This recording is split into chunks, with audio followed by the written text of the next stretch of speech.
మంత్రులందరూ అమెరికా వెళ్ళాలని యూరోప్ వెళ్ళాలని చూస్తుంటే మీరు అండమాన్ వెళ్ళటం మా గర్వకారణంగా ఉంది సార్. అండమాను పేరు చెబితే నా గుండె పులకించిపోతుందయ్యా. స్వతంత్ర పోరాటంలో అరెస్ట్ అయిన మా నాన్న అండమాన్ జైల్లో చాలా సంవత్సరాలు శిక్ష అనుభవించాడు. ఆయన ఏ సెల్లో అయితే శిక్ష అనుభవించాడో అదే సెల్లులో నేను 3 రాత్రులు నిద్ర చేస్తే తప్ప నా మనసుకు శాంతి, మా నాన్న ఆత్మకు శాంతి ఉండదు.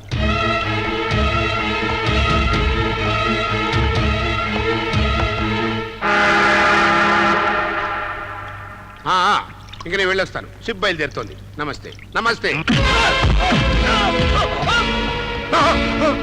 నీ గన్మెన్లందరినీ ఆయుధాలు కింద పారేయమని చెప్పు, లేకపోతే నీ ఒళ్ళంతా తూట్లు పడిపోతుంది. అట్లా తేలగుడ్లేసి చూస్తారంటరా, కింద పడండి.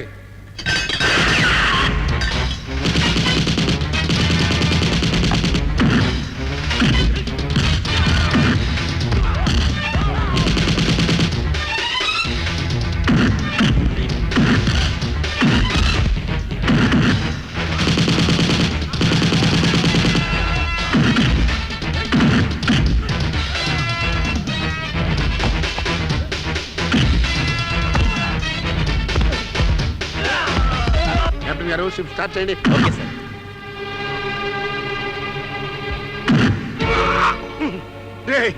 ఈ సంగతి తెలిసే నా సేఫ్టీలో నేనున్నాను రా. అటు చూడు, వాళ్ళందరినీ నాశనం చేస్తా.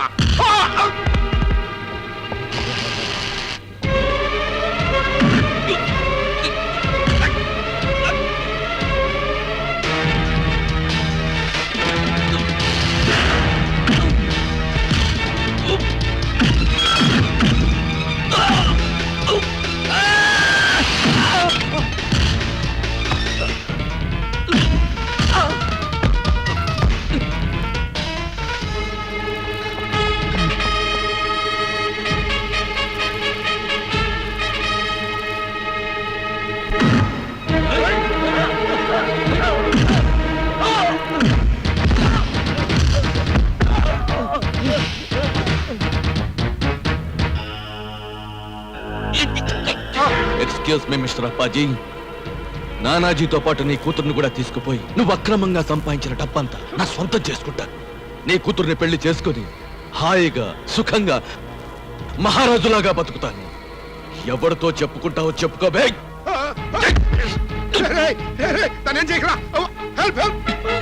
అదే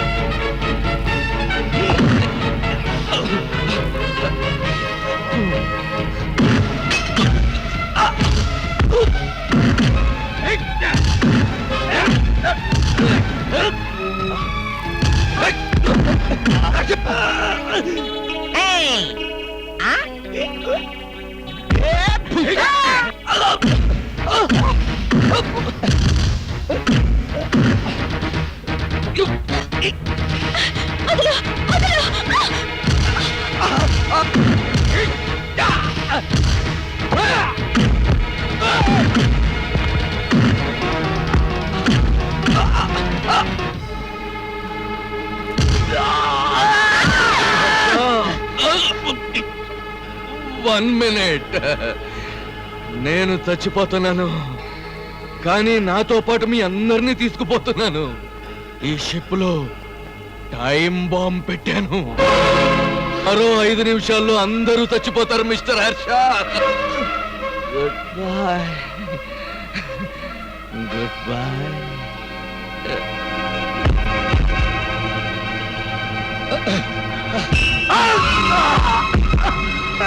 ఎంత తెలుస్తా?